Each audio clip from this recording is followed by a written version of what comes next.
오늘은 우리가 제목부터 좀 어려운 천년왕국, 제목이 좀 어렵죠. 여러분, 그 요한계시록 하면 가장 먼저 무엇이 생각납니까?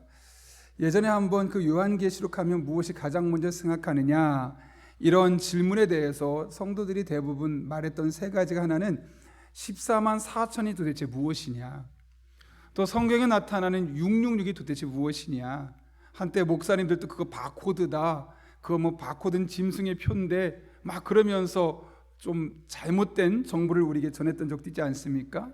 또 하나가 천년왕국입니다. 도대체 천년왕국은 무엇이고 그 천년왕국의 끝에는 어떤 일이 일어나는가, 이런 일들에 대해서 성도들이 가장 생각나는 것, 그리고 가장 헷갈리는 것이라는 그런 조사 결과가 있었습니다. 저는 목사라서 그런지 몰라도 요한계시록 하면 천년왕국이 가장 먼저 떠오릅니다. 왜냐하면 정확하게 기억나진 않지만 어린 시절에 들었던 설교 때문입니다. 천년왕국 끝에는 심판이 있고 그때는 사람 다 죽게 되는데, 너희가 예수님을 믿으면 이 천국에 가고 아니면 뭐 지옥 간다, 이런 식으로 하면서 이 심판의 이야기가 있어서 어린 시절에 그것이 좀 두려웠습니다. 그래서 천년왕국 하면 지금이야 제가 신학적으로 그걸 공부했기 때문에 덜 그렇지만 과거에는 너무나 마음이 두려웠습니다. 언제 이 세상이 끝날까? 언제 이 세상에 종말이 올까? 혹시 내가 중학교도 제대로 졸업하지 못하고 어른도 제대로 되지 못했는데 종말 오면 안 되는데, 조금 더 살고 싶은데, 막 이런 생각이 드는 겁니다. 실제로 저희 아이들 중에서도 빨리 종말이 오면 안 된다고, 아직 좀 더 살아야 된다고, 아직 살 게 많고 하고 싶은 거 많은데 이렇게 끝나면 안 된다라고 하는 이야기도 있었습니다. 여러분은 어떤 부분이 가장 먼저 떠오르는지 모르겠습니다.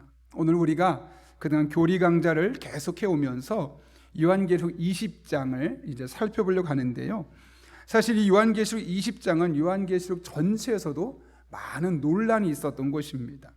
특별히 천년왕국 때문에 그러는데요. 그리고 정확하게 성경에는 천년왕국이라는 단어 자체는 없습니다. 그럼에도 불구하고 이 천년왕국이라는 단어가 만들어지게 되었고, 이 천년왕국 전후에 어떤 일이 일어나는가, 이 종말의 때 어떤 일이 일어나는가 때문에 여러 가지 학설들이 있는데, 오늘 그런 지난 세월 동안 있었던 학설들을 짧게 살펴보고, 오늘 우리는 그런 학설들을 깊이 살펴보기보다는 그런 요한계시록 20장이 도대체 우리에게 궁극적으로 말하는 바가 무엇이냐, 이 부분을 함께 살펴보려고 합니다. 먼저 여러분에게 드려진 자료에 보면 첫 번째, 천년왕국이란 이렇게 되어 있습니다. 크게는 두 가지, 천년왕국은 도대체 무엇을 의미하는가, 두 번째로는 왜 천년왕국이라는 단어가 나왔는가, 이 부분에 대해서 우리가 잠깐 언급하려고 하는데요. 천년왕국은 사단이 결박되고 우리 성도들이 예수님과 함께 천년 동안 지상에서 왕노릇하는 그 시간을 일컬어 천년왕국이라고 말합니다. 그렇다면 성경에는 원래 천년왕국이라는 단어가 안 나왔는데 왜 천년왕국이라는 용어가 쓰이게 되었느냐, 6절에 보게 되면 천년 동안 그리스도와 더불어 왕노릇하리라 라는 말씀 때문에 그렇다는 것이죠. 그래서 우리가 이 천년왕국에 대해서 살펴보려고 하는데요, 제가 이제 말씀을 살펴보려고 합니다. 원래 20장 1절부터 15절까지 다 보면 좋겠는데 그건 시간상 어려워서 우리가 원래 기록된 20장 1절부터 6절까지 말씀만 함께 살펴보도록 하겠습니다. 요한계시록 20장 1절부터 6절까지 말씀, 제가 한 절 여러분들 한 절, 그리고 마지막 절 6절은 함께 읽겠습니다. 또 내가 보매 천사가 무저갱의 열쇠와 큰 쇠사슬을 그의 손에 가지고 하늘로부터 내려와서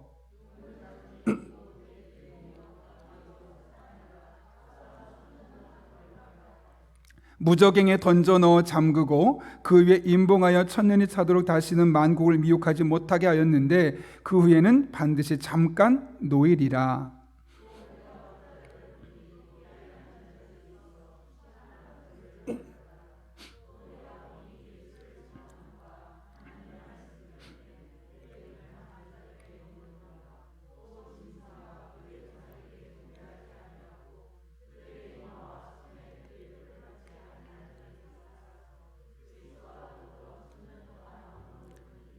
이는 첫째 부활이라. 같이 있습니다. 이 첫째 부활에 참여하는 자들은 복이 있고 거룩하도다. 둘째 사망이 그들을 다스리는 권세가 없고 도리어 그들이 이 하나님과 그리스도의 제사장이 되어 천년 동안 그리스도와 더불어 왕노릇하리라. 아멘. 네. 이렇게 해서 천년 왕국이라는 단어가 나오게 되었습니다. 그러면 이제 우리 한 가지 살펴볼 것은 뭐냐면, 그동안 이 천년 왕국이라는 이 단어 때문에 한국 교회도 전 세계적으로도 많은 영적인 혼란이 있었는데요. 왜 그러냐면 이 천년 왕국에 관련해서 네 가지 학설들이 있었기 때문에 그렇습니다. 하나는 후천년설, 하나는 전천년설, 하나는 무천년설. 크게는 세 가지입니다. 그 중에 전천년설이 두 개로 나뉘기 때문에요. 그래서 후천년설은 있고, 그 다음 전천년설이 있고, 무천년설이 있다. 이런 세 가지가 크게 있다는 거 먼저 기억하시고, 후천년설이 도대체 무엇이냐? 1번의 동그라미 2번 보시면 지금 역사가, 우리가 살고 있는 이 역사가 천년 왕국을 위해서 흘러가고 있으며, 천년 왕국이 이루어진 후에 예수님이 이 땅에 재림하신다는 겁니다. 그러면 여러분, 천년 왕국이 계속 흘러가고 있으며 이 땅에 천년 왕국이 이루어진 뒤에 예수님이 오신다는 이야기는 다른 말로 뭘까요? 이 세상이 점점 지금 좋아지고 있다는 걸까요? 나빠지고 있다는 걸까요? 좋아지고 있다는 거죠. 그렇지 않겠습니까? 이미 천년 왕국이어서 그 안에서 예수님이 오실 그날이 막 기대가 되고, 또 그 안에서 좋은 일들이 많아지고, 그러다 보니까 사실은 이런 신학적인 입장들은 약간 자유주의적인 신학자들에게서 좀 많이 있었습니다. 그래서 이 세상은 점점 좋아질 것이다 라고 이야기를 하죠. 특별히 이것은 19세기 중반 서부의 개척 시절에 미국 교회에서 유행하면서 알려졌던 건데요.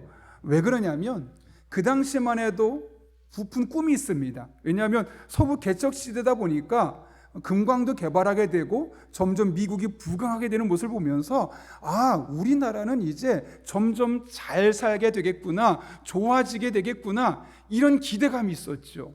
그러니까 그들 마음속에는 이제 우리는 계속해서 이 세상은 좋아질 것이야, 그런 낙관적인 사고를 갖게 되었던 겁니다. 그래서 그런 이야기들이 이제 후천년설의 핵심인데, 사실은 성경적인 지지가 약합니다. 오히려 성경은 말세 때 사람들이 악해지고 이기적이 되어질 것을 우리에게 말씀하고 있죠. 두 번째, 세 번째는 전천년설이라고 일컬어지는, 참고로 제가 여러분께 자료는 드렸는데요, 이 자료를 다 설명드리려면 너무 시간이 오래 걸리기 때문에 이 이론들은 짧게 요약하고 요한계시록 20장 말씀을 중심으로 여러분과 함께 살펴보려고 합니다. 전천년설은 크게 두 가지 있습니다. 하나는 세대주의적 전천년설, 하나는 역사주의적 전천년설.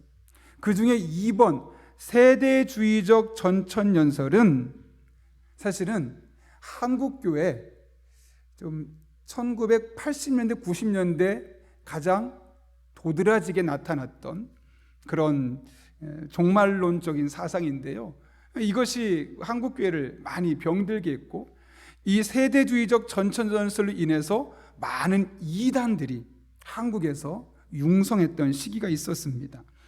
이것은 무슨 말이냐면 천년 왕국 전에 예수님께서 재림하신다라는 그런 생각을 갖고 있었거든요. 그러다 보니까 예수님께서 천년 왕국 전에 오시고 천년 왕국이 끝날 때쯤 성도들은 다 하늘로 휴거된다는 겁니다. 그러니까 성도들은 고통을 겪지 않을 것이다, 이런 이야기를 말하고 있죠. 그러면서 천년왕국이 끝나고 난 뒤에, 여러분 너무 어려우시면 그림을 한번 보여줄까요? 네, 이 그림을 한번 보면 좀 쉽겠습니다. 초림은 예수님께서 이 땅에 오셔서 있었던 일이고, 지금 우리는 신약시대를 살고 있는데요, 이 신약시대 끝날 때쯤 되면 이제 1차 재림이, 휴거가, 1차 예수님이 오시고 나서 사람들이 휴거가 됩니다. 그리고 7년 환란이 되고 나서 2차로 예수님이 다시 오시게 될 때는, 그때는 이제 예수 믿는 사람과 아닌 사람을 온전히 심판하게 되고, 그 뒤로 예수 믿는 사람이 예수님과 함께 천년 왕국에서 살고 그 뒤에 온전한 최후의 심판이 있게 될 것이다 라고 말하고 있죠. 그러면서 이제 아마겟돈과 곡과 마곡의 전쟁은, 사실 이제 아마겟돈 많이 들어보셨죠. 사단의 세력과 이 하나님의 세력이 최후의 전쟁을 일으키는 것이고, 곡과 마곡의 전쟁 또한 이방인들을 상대적으로 이제 표현하고 있는 겁니다. 그래서 아마겟돈이나 곡과 마곡 이 부분은 우리가 지금 간단하게 지금 넘어가도록 하고, 가장 위에 있는 내용, 그러니까 이 세대주의적 전천연설은 결국 예수님께서 재림을 2번 하신다고 말하는 거죠. 신약 시대가 끝날 때쯤에 한번 오셔서 일부분의 사람들은 휴거가 되고, 또 일부분의 사람은 여전히 땅에 남아 있어서 7년 동안 환난을 당하고, 그 환난이 끝날 때까지 믿음을 지킨 사람 중에 일부는 하늘로 다시 휴거함을 받게 되고, 그 뒤에 하나님과 함께 천년 왕국에 살게 되고, 그렇지 못한 사람은 죄의 심판을 겪으면서 그들이 이제 영영 지옥으로 떨어지게 된다라는 그런 것이 세대주의적 전천연설이었습니다. 간단하게 넘어갈게요. 그 다음 세 번째로는 역사주의적 전천연설인데, 이 부분하고 무천연설은 제가 조금 여러분에게 자세히 설명하도록 하겠습니다. 왜냐하면 보시는 것처럼 후천연설과 세대주의적 전천연설은 이미 한국교회에서나 세계교회에서 지지받지 못하고 있는, 그리고 오히려 한국교회를 혼란스럽게 했던 그런 많은 이단들이 가져왔었던 신학이기 때문에 그렇습니다. 그런 의미에서 이제 역사주의적 전천연설은 이제 어떤 의미냐면, 보세요. 그림을 한번 보시면서 예수님께서 재림하신 다음에 1000년 동안 이 지상왕국을 다스리시고, 그 위에 하나님의 구속사역의 최후 절정을 이룰 새하늘과 새 땅이 이 땅에 오게 될 것이다 라고 이야기하는 건데요, 여기는 휴거와 재림을 한 번에 있는 사건으로 보는 겁니다. 그래서 신자의 부활은 천년왕국의 시초에 있고, 불신자의 부활은 천년왕국 끝에 있다고 보는 것이죠. 그래서 심판은 대환란 끝에, 즉 재림 이후에 있고, 그래서 그 시기에 교회는 환란을 통과해야 한다라고 말하는데, 중요한 것은 여기서는 천년이라는 시간을 반드시 1000년으로 봐야 된다라고 말하는 학자가 있는 반면, 또 그렇게 볼 필요는 없다라고 말하는 학자들도 있다는 겁니다. 여기 역사주의적 전천연설의 가장 중요한 것은 천년 왕국 전에 재림이 있다는 것, 이 사실이 가장 중요한 겁니다. 그리고 아까 세대주의적 전천연설은 재림이 2번이 있다라는 사실. 자, 일단 여기까지 보고요. 마지막 무천연설을 한번 보면, 천년 왕국이 미래가 아니라 지금 우리가 살고 있는 시대가 바로 천년 왕국이다 라고 보고 있는 거고요. 그래서 이 사람들이 말하는 무천년이라는 것은 천년이 없다는 것이 아니라, 천년은 실제가 아니라 상징적인 숫자다라는 것이죠. 그 부분은 제가 좀 이따 뒤에 가서 천년이 당시에 유대인에게 어떤 상고로 받아들였는지를 한번 이야기해 드릴게요. 그러면서 요한계시록 20장에 있는 천년은 예수님께서 이 땅에 오셔서 십자가를 지신 초림 때부터, 즉 2000년 전 십자가를 지셨을 때부터 계속해서 지금까지, 그리고 예수님이 다시 오실 그날까지를 천년 왕국으로 보고 있다는 거죠. 이해가 되십니까? 너무 지금 여러 가지를 보셔서 헷갈리겠지만, 어쨌든 우리 대부분의 건전한 신학을 갖고 있는 교단에서는 무천연설이나 이 전천연설을 좀, 역사주의적 전천연설을 좀 지지하는 편인데요, 그 중에서도 많은 분들은 이 무천연설을 좀 지지하는 경향이 큽니다. 가장 큰 핵심은 뭐냐면, 우린 지금 신약시대 천년 왕국을 살아가고 있는데, 이 종말이 끝나기 전에 7년 동안 환란의 시간이 있을 것이고, 그 환란의 시기를 통해서 믿는 자와 믿지 않는 자가 마치 채에 우리 곡식이 잘 걸러지듯이 걸러져서 예수님 재림 때 예수님을 따라서 휴거하고 예수님을 따라서 천국으로 가는 사람이 있는 반면, 최후의 심판을 받는 사람이 있게 될 것이다. 이것이 바로 무천연설이라는 것이죠. 그래서 우리는 지금 이 무천연설에 대해서 가장 많은 지지를 받고 있다는 사실을 우리가 기억하면서 우리가 20장 말씀 보았으면 좋겠습니다. 이해되셨죠? 무천연설. 자, 그러면 가장 중요한 것은 사실 그러면 요한계시록 20장은 도대체 무엇을 말하느냐? 후천연설을 말하느냐? 세대주의적 전천연설을 말하느냐? 혹은 역사주의적 전천연설을 말하느냐? 무천연설을 말하느냐? 이 요한계시록 20장이 무엇을 말하느냐가 사실 가장 중요한 부분입니다. 그래서 이제 본격적으로 요한계시록 20장 말씀을 통해서 살펴보려고 하는데요, 여러분 잘 보시면 아시겠지만 요한계시록 20장은 3개로 나뉘어 있습니다. 1절부터 6절까지의 말씀은 천년 왕국과 그것이 어떤 일이 있을지, 또 7절부터 10절까지는 천년 왕국이 끝나는 시점에 어떤 일이 있을지, 그리고 그 천년 왕국이 끝난 이후에 11절부터 15절까지는 하나님으로부터 어떤 심판이 있을지를 말씀하고 있습니다. 자, 이걸 보면 한번 보세요. 뭐가 있습니까? 천년 왕국이 있고, 천년 왕국이 끝나는 시점에 몇 년 동안 사탄이 멸망하는 그 시기가 있고, 그 위에 심판의 때가 있다는 거죠. 그러니까 한번 위에 그림 보시면 무천년설과 가장 가깝죠. 한번 보실까요?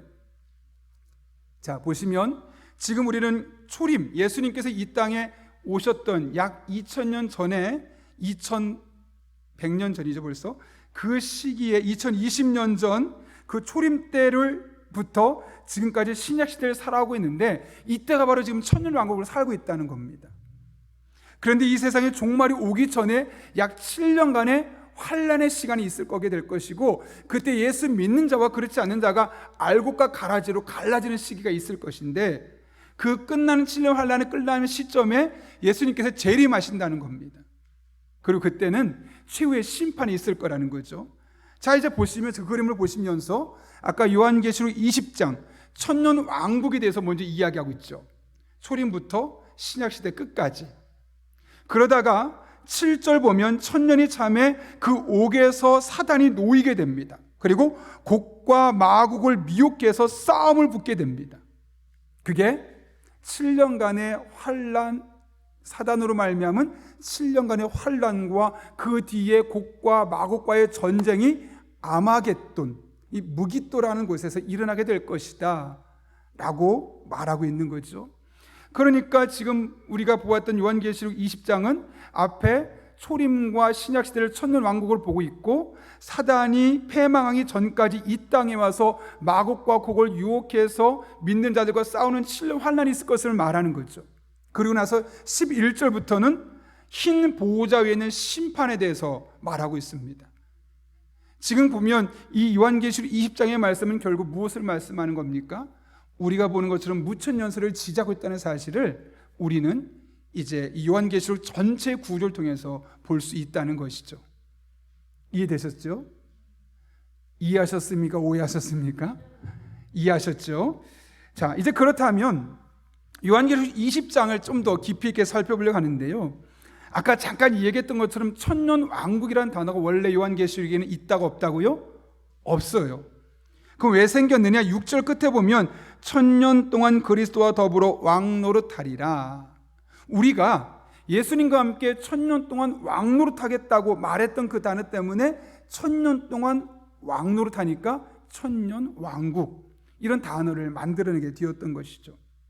중요한 것은 이 천년이라는 단어를 문자 그대로 딱 천년으로 봐야 되느냐, 아니면 상징적인 숫자냐, 사실 이것을 어떻게 해석하느냐가 중요합니다. 전천년설이나 후천년설자들의 특징은 뭐냐면 그것을 정확한 천년으로 보는 경향이 크다는 거죠. 그런데 여러분, 요한계시록은 성경에 쓰여진 문학 양식으로 볼 때는 묵시문학입니다. 묵시문학의 성격은 뭐냐면 박해를 받던 시기이기 때문에 있는 그대로 쓰면 안 돼요. 여러분, 우리나라도 좀 민주항쟁이 막 일어날 시기에 막 여러 가지 금지곡이 있었잖아요. 예컨대 뭐 소라 소라 푸르른 소라, 사실 어떻게 보면은 그게 노래 소나무야 푸르러라처럼 보이지만 사실 그 안에 담겨있는 민중들의 그런 개혁하고자 하는 의지가 담겨있었던 노래 아니었겠습니까? 그거를 알고 나서 국가에서 그것을 막았었죠. 그리고 예컨대 도서 같은 경우는 뭐 난쟁이가 쏘아올린 곡, 난쏘공이라는 책도 사실 그때는 이제 빨간 책이라고 해서 사상적으로 겁을 하면서 읽지 못하게 했던 책들 중에 하나입니다.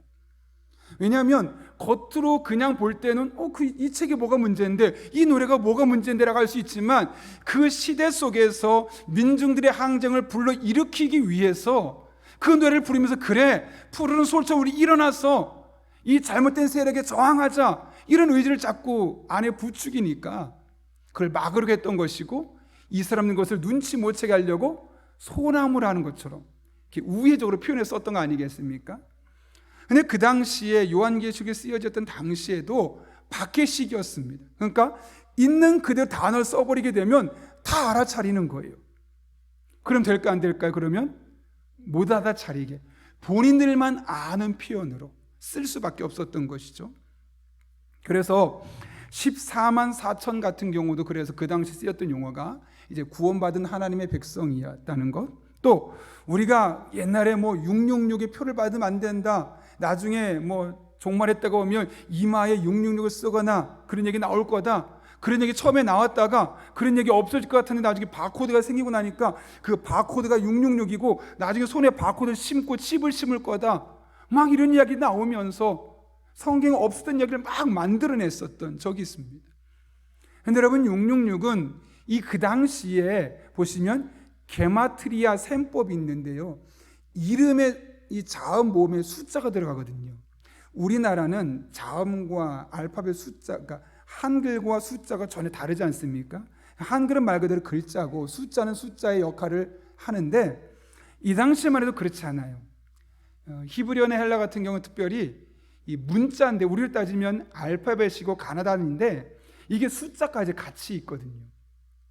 그래서 게마트리아 셈법을 계산해 보게 되면 이 666이라는 것은 네로 황제를 의미하는 것이었다라는 해석이 지배적이죠. 그래서 그 당시 사람들은 666 하면 그 단어를 보게 되면 이것은 네로 황제를 의미하는구나 알아차렸어요. 근데 우리가 그 당시의 관습이나 그 당시의 이 묵시문학을 통해 말할 수 있었던 메시지를 생각하지 않고 그냥 뭔가 특별한 이 천년왕국 시대 666이란 이 종말론의 시대 666이라는 것을 보게 되면 그런 오해들이 생길 수밖에 없는 거죠. 짐승의 표인데 머리에 이마에 찍는 데더라, 손에 바코드를 찍는 데더라, 이런 말도 안 되는 해석할 수밖에 없는 거예요. 천년왕국도 마찬가지예요.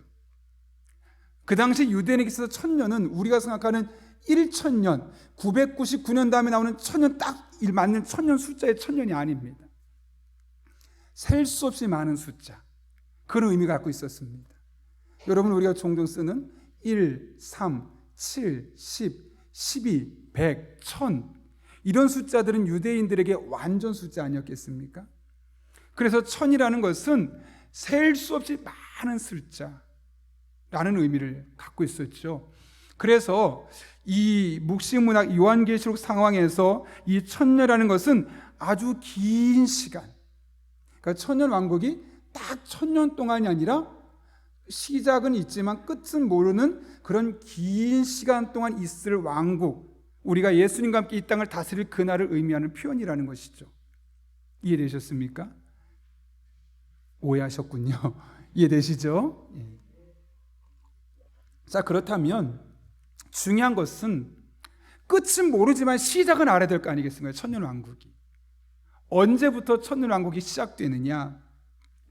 오늘 우리가 읽은 요한계시록 20장 1절부터 3절까지 한 말씀 볼까요? 이렇게 되어 있어요.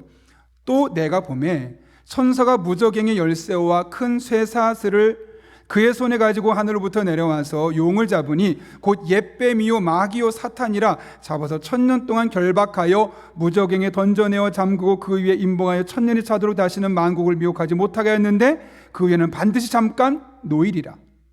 자, 여기 천년 왕국의 시작에 어떤 일이 있었다고요? 사단, 이름이 참 많죠. 용, 옛뱀, 마귀, 사탄, 이 네 가지 이름으로 사단이 불렸다는 거예요. 이 사단이 결박등에 잡혀요. 그래서 언제 동안 결박당한다고요? 1000년 동안. 1000년이 몇 년이라고요? 숫자 1000이 아니라 오랫동안. 그런데 그 1000년의 끝에 무슨 일이 있어요? 1000년이 차도록 다시는 만국을 미혹하지 못하게 하였지만 1000년이 끝날 쯤에는 잠깐 마귀가 힘을 얻는 때가 있을 것이다. 이해되셨습니까? 그게 7년 환란의 시작입니다. 자, 그러면 여기서 우리가 살펴볼 게 뭐냐면 천사가 와서 사단을 잡아서 1000년 동안 결박했다 그래요. 여기서 이제 중요한 게 무저갱이라고 말하잖아요. 이 무저갱이라는 단어가 악한 영들의 감옥으로 우리가 보게 되는데요. 여기서는 실질적인 공간이 아니라 원래는 어떤 자가 결박당해서 힘을 쏠 수 없는 상태, 그런 상태를 일컫는 말입니다. 그러니까 무적행을 어떤 장소, 예를 들면 서대문 형무소, 그런 형무소에 있는 그런 장소가 아니라 그런 어떤 사람이 결박을 당해 더 이상 힘을 쓸 수 없는 그런 상태를 의미하는 것다는 것을 우리가 알아야 돼요. 그러니까 결국 이게 무슨 말입니까? 사단이 1000년 동안 결박을 당하게 된다는 거예요. 그러면 여러분, 1000년 왕국의 시작은 언제예요? 사단이 결박당하는 때예요. 그래요, 안 그래요? 그렇죠? 그럼 사단이 언제 결박당했어요? 지금 당했어요, 안 당했어요? 자, 결박당해서 어떤 일이 있어요? 1000년이 차도록 만국을 미혹하지 못하게 하였는데. 요한일서, 하나님의 아들이 나타나신 것은 마귀를 멸하려 하심이라 라는 말도 있죠. 그러니까 예수님께서 이 땅에 오셔서 십자가 사신 일이 뭐예요? 사단을 결박한 거예요. 그러니까 1000년 왕국은 시작된 거 아니에요? 시작된 거예요. 언제요? 예수님께서 이 땅에 오셔서 십자가를 지시는 순간 마귀는 결박당했어요. 이해되셨습니까?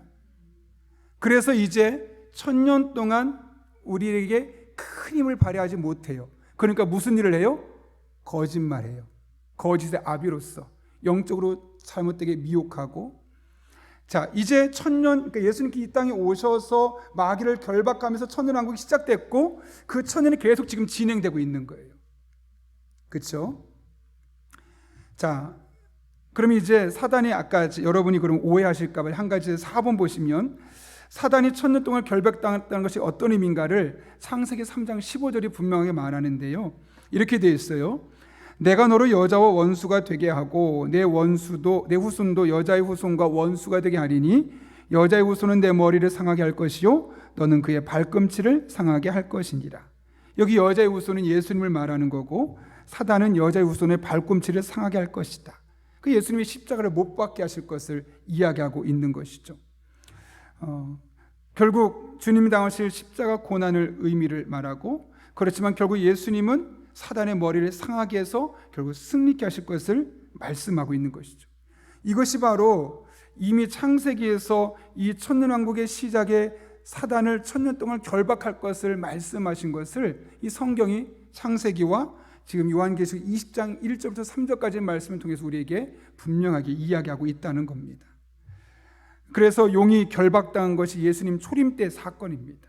용은 사단이요 마귀고 옛뱀이고, 아담과 하와를 미혹했던 그 옛뱀, 그것을 말하는 것이고, 이게 이제 1000년 왕국이 이미 시작된 거예요. 그런데 한번 볼까요? 7절. 우리 성경에는 안 나와 있지만, 우리 읽은 본문의 유인물에는 없지만 성경 보면 이렇게 되어 있어요. 1000년이 참에 사단이 그곳에서 놓여 나와서 땅의 사방 백성 곧 곡과 마곡을 미혹하고 모아 싸움을 붙이리니 그 수가 바다의 모래 같으리라. 그들이 지면에 널리 퍼져 성도들의 진과 사랑하는 성을 두르며 하늘에서 불이 내려와 그들을 태워버리고, 또 그들을 미혹하는 마귀가 불과 유황못에 던져지니 거기는 그 짐승과 거짓 선지자들이 여세세토록 밤낮 괴로움을 받으리라. 사단이 완전히 멸망하는 시기는 언제라고요? 바로 이 7년의 환란이 끝날 때쯤에 예수님께서 세상을 심판하실 때, 바로 직전에 이 사단이 결국에는 망하게 될 것임을 말씀하고 있는 것이죠. 그리고 나서 11절 이후에 보게 되면 하나님께서 생명책에 따라서 예수님을 자기 행위를 따라 기록된 대로 심판을 받을 것이다. 예수님을 믿은 사람들은 걱정할 필요가 없죠. 누구나 다 구원받은 하나님의 백성이기 때문에. 이렇게 이 세 가지로 요한계시록 20장을 통해서 천년왕국과 천년왕국이 어떻게 시작되었는지, 또 끝날 즈음에 사단이 놓이게 되면서 어떤 일이 일어나게 되는지를 분명하게 말씀하고 있죠. 그러면서 아까 이야기했던 천년왕국은 도대체 무엇이냐, 마지막으로 살펴보면 6절이죠. 같이 한번 읽겠습니다. 시작. 이 첫째 부활에 참여하는 자들은 복이 있고 거룩하도다. 둘째 사망이 그들을 다스리는 권세가 없고 도리어 그들이 하나님과 그리스도의 제사장이 되어 1000년 동안 그리스도와 더불어 왕노릇하리라. 네. 그러니까 지금 사실 우리가 하고 있는 일이 이 일이죠. 예수님께서 초림하셔서 재림하시기 전까지 사단이 잠깐 놓여지는 그 7년 환란 때까지 우리는 예수님과 함께 제사장이 되어서 이 땅에서 왕 노릇한다라고 이야기하고 있는 것이죠. 그런 의미에서 우리가 분명히 기억할 것은 천년왕국은 나중에 재림 후에 오는 어떤 딱 천년의 숫자가 아니라 이미 예수님이 오시면서 시작되었고, 그 천년은 분명한 천으로 끝나는 숫자가 아니라 상징적인 숫자로서 언제 어떻게 오실지 우리는 아무도 모르는 거죠. 그래서 복음서에도 계속 말씀하지 않습니까? 내가 올 때는, 아버지가 오실 날은 아무도 알지 못한다. 여러분, 천년이 정해져 있다면 그 천년이 정해진 건 누군지 알지 않겠습니까? 근데 성경은 분명히 말합니다. 나도 모르고 아버지만 아신다. 그렇게 분명히 말하고 있다는 거죠. 그런 의미에서 우리가 한 가지 기억해야 될 것은, 우리는 지금 천년 왕국 속에 살아가고 있고, 언젠가 이 세상이 끝나는 시점, 종말의 때 사단이 풀려나서 힘을 얻는 그 7년간의 영적인 싸움과 환란이 우리에게 분명히 있을 것이고, 그때 이후에 예수님이 오시고 그때는 세상을 온전하게 심판하시는 그런 심판의 때가 있을 것이다 라는 사실을 우리에게 분명하게 말씀하고 있는 것이죠. 우리가 이 사실을 기억하면서 마지막 결론 부분을 짧게 살펴보고 우리 함께 기도하려고 합니다. 결론적으로 5가지만 말하겠습니다. 첫 번째로, 성경 해석의 차이이기 때문에 어떤 것이 더 성경적인 견해다라고 말하기는 좀 쉽지 않습니다. 두 번째로, 하나님은 성경을 통해 천년 왕국에 대해서 인류에게 명확한 해석을 알려주실 의사가 없었던 것 같습니다. 우리에게 어느 정도는 숨기시려는 걸 보이는데 그 정확한 이유는 우리는 알 수는 없죠. 하지만 바른 해석을 찾으려는 연구와 노력은 계속되어야 되고, 살펴볼 때 그나마 가장 성경에 가까운 것은 역사적 전천년설과 무천년설인데, 그래도 더 많은 사람은 이제 무천년설을 지지하고 있다는 사실을 우리가 기억할 수 있어야 됩니다. 그래서 약간의 차이가 데살로니가 전서와 또 이 요한계시록을 함께 보게 되면 역사적 전천년설과 무천년설 사이에 여러 가지 해석들이 있어서 우리가 다른 거, 세대주적 전천년설 이런 거 보지 마시고 무천년설 위주로 우리가 보시면은 미혹당하지 않을 수 있을 것 같습니다. 마지막으로, 네 번째로, 참 성경을 벗어나는 부분에 대해서는 항상 경계해야 한다. 많은 이단들이 우주적 종말을 새롭게 깨달았다고 하며 임박한 종말을 내세워 성도들을 현혹한다. 그렇죠? 우리가 이제 종말론이 사실 성도들을 두렵게 해서 사실은 우리를 좀 잘못된 방향으로 유도하는 경우가 많습니다. 가장 대표적인 게 최근에 이제 신천지가 그런 일을 참 많이 하죠. 14만 4천 명을 선택된 사람의 수라고 말했습니다. 처음에 어떻게 말했죠? 14만 4천 명이 들어가야 한다. 왜냐하면 그 당시에 신천지가 많지 않았거든요. 그러니까 14만 4천 명이 되려고 막 엄청 노력했어요. 밤마다 새벽마다 전도하고, 교회 들어가서 예수 믿는 사람 빼내오고, 교회를 아예 통째로 빼앗아 버리고, 이런 일들이 많았잖아요. 그러다 보니까 지금 벌써 몇 명이에요? 30만 명이 넘었잖아요. 코로나 때 아셨잖아요. 그때까지 아무도 몰랐는데 알고 봤더니 30만 명이 넘은 거예요. 그러니까 사실 30만 명이 되기 전에 막 10만 명이 좀 넘었었던 시기에 이만희 씨라고 해야 되나? 이만희가 교리를 바꿨어요. 그때는 14만 4천 명이 들어가야 된다라고 말했는데, 지금은 그 14만 4천 명은 우리가 30만 명이 돼도 14만 4천 명 안에 또 따로 들어가야 된다는 거예요. 그러니까 그전엔 무조건 14만 4천 명이 되면 된다고 했거든요. 근데 숫자가 자꾸 넘어서 14만 4천 명이 가까우니까 15만 명 되니까 어떻게 돼요? 그럼 14만 4천 명이 되면 이 세상에 예수님이 재림하신다고 했는데 재림이 안 하잖아요. 그 문제가 뭐예요? 그 14만 4천 명은 우리 단순한 숫자가 아니라 신천지 20만 명, 30만 명 중에서도 알곡 같은 14만 4천 명이다. 그러니 너희 우리한테 돈 갖다 바쳐라. 그러니 너희 생업 대신에 가서 밖에 나가서 포교 활동해라. 제가 한번 간단히 언급하지 않았습니까? 전했던 교회 청년이 고등학생이었는데요. 애가 피아노를 쳤어요. 그런데 피아노 강사, 이제 레슨해주는 그런 과외 교사가 있었는데, 애가 피아노 꽤 잘 쳤는데 대학을 떨어졌어요. 떨어졌는데 재수를 계속하는데 어느 날 이 피아노를 가르치는 그분이 말하는 거, 얘는 우리나라에 있으면 안 될 것 같고 외국에 보내면 좋을 것 같다고. 그래서 그러냐고 했는데 어느 날 전화가 왔어요. 저희 교회로. 저한테 제가 받았던 것 같아요. 제가 당시 선임이었기 때문에 저한테 연락이 왔는데 그 교회에 누구나는 아이 이름이 있느냐고. 있다고. 그 아이가 지금 신천지에 있다고. 어떻게 하셨냐고. 그 아이랑 같은 신천지에 있었던 한 여자아이가 우연히 빠져나오게 되었는데, 그 여자아이는 주님의 교회 다니는 선생님 딸이고, 근데 자기랑 같이 열심히 신천지 활동했던 그 애가 고척교회 청년인데 지금 거기 빠져 있다고. 그래서 여러 가지 방법에서 그 아이를 끄집어냈습니다, 결국은. 근데 알고 봤더니 애가 그 레슨을 했던 과외 교사가 고등학교 2학년 때부터 걔한테 레슨비를 받아갔잖아요. 레슨한 게 아니라 신천지 교육을 시켜가지고 걔를 명동으로 서울바닥 대구로 다니면서 막 포교를 시킨 거예요. 그러니 걔가 대학 붙어야 떨어져요. 피아노를 못 친 거예요. 떨어지는 거예요. 그럼 왜 걔가 재수할 때 외국으로 보내자고 했느냐? 얘가 한국에 있으면 원하는 얘를 쓸 수 없잖아요. 얘가 꽤 똑똑했던 것 같아요. 그러니까 나름대로 그 젊은이들 그룹에서 브레인이었던 거예요. 걔 태블릿에 모든 신천지 자료가 다 들어있었던 거예요. 그러니까 얘를 핵심 인물로 삼으려고 얘를 외국에 갔다고 거짓말하고 보내는 생활비까지 다 빼돌리려고 했던 거예요. 다른 말로 하면 그동안 얘한테 보냈던 모든 과외비는 과외가 된 게 아니라 신천지로 흘러갔던 거죠. 근데 애들이 쏙 빠져들었던 거예요. 왜요?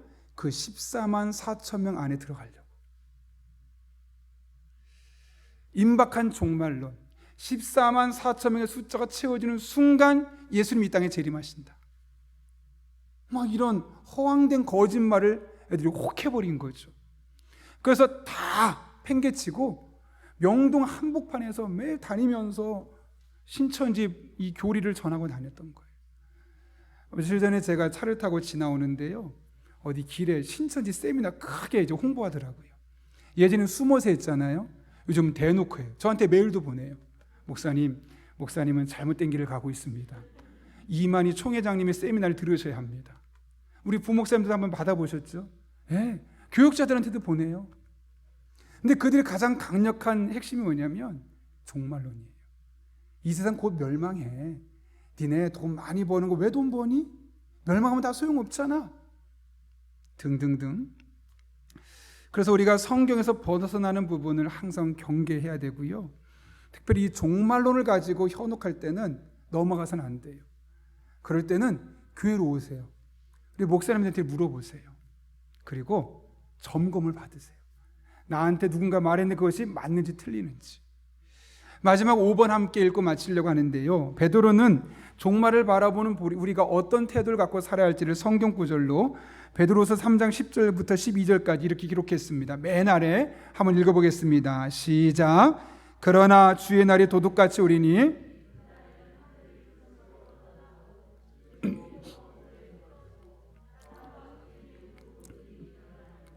이 모든 것이 이렇게 풀어지리니 너희가 어떤 사람이 되어야 합당하냐? 거룩한 행실과 경건함으로 하나님의 날이 임하기를 바라보고 간절히 사모하라. 아멘. 주의 날이 도둑같이 오리니, 언제 어떻게 올지 몰라요. 지금 천년왕국에 살고 있으니까. 근데 그때를 기대하면 우리 어떻게 하라고요? 천년왕국 때 내가 어떻게 할까? 그런 거 다 소용없다는 거예요. 거룩한 행실과 경건함으로 하나님의 날이 임할 날을 기대하고 바라보며 간절히 사모하며 믿음으로 우리가 잘 살아갈 것을 우리에게 말씀하고 있죠. 거룩한 행실, 경건한 삶, 이것이 천년왕국을 살아가는 우리 그리스도인들이 가장 지향해야 하는 삶입니다. 이렇게 살면요, 천년왕국 끝에 우리는 반드시 예수 그리스도를 영접했기 때문에, 오늘 제가 다 읽지는 않았지만 그 11절부터 14절까지의 말씀 보게 되면 우리는 생명책이 기록된 자들이에요. 예수 믿고 구원받은 자들이기 때문에 누구나 다 구원받게 되어 있어요.